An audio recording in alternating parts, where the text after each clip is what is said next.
Hello, this is Dami. Welcome to my video. I recently bought this Insta360 One R camera, and it's quite interesting that I can shoot a lot of the interesting video.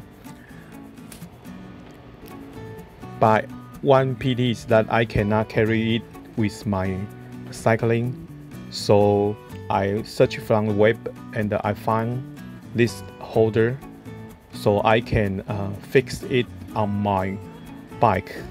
So this time I use it with me when I go biking. So you can see it can shoot a lot of interesting video. So I setting it for many ways. So let's see what interesting video you can see for my settings. Please let me know which setting you are preferred.